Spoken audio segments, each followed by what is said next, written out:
Bawa laju sikit, kita try tengok lah. Okey, boleh.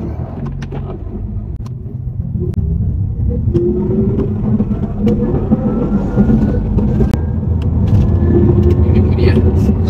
Betul. Macam aeroplane tu. Betul.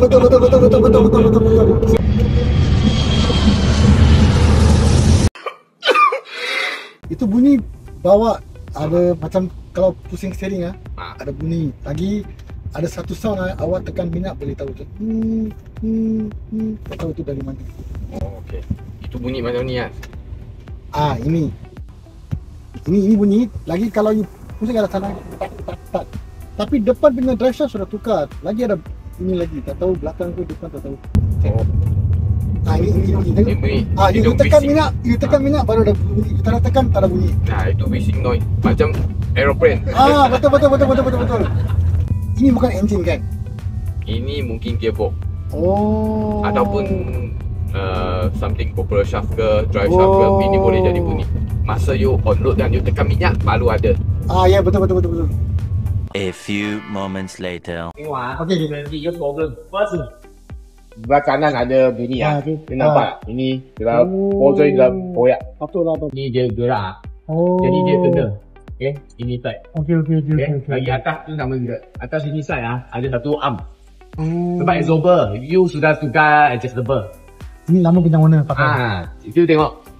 Sini side dan sini side dua-dua sudah tukar itu adjustable punya itu absorber. Jadi dia memang rasa bumpy sikit, crash sikit. Tapi tak boleh adjust nanti. Ini nanti saya mau tengok. Boleh adjust lagi lembut tak? Nice. Tekan minyak.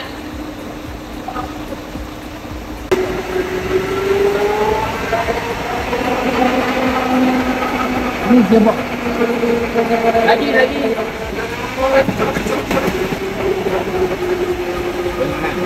Sama lah dia bunyi.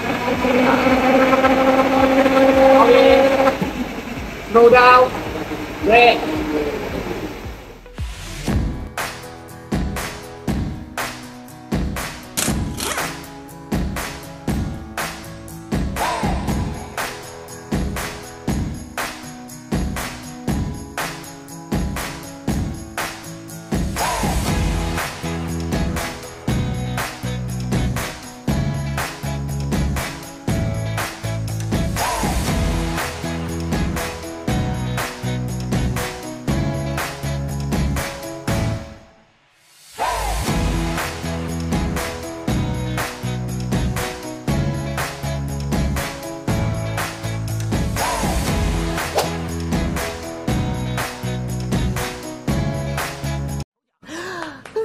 Okay, lepas kita buat, kita sekarang mau testing tengok ada bunyi tak.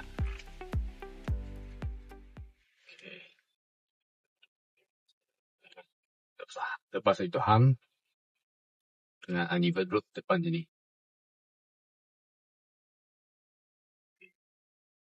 Okay, bunyi tak ada. Okay, so nanti balik QC satu round, saya boleh pulang kat si owner. So boleh panggil owner datang ambil kereta.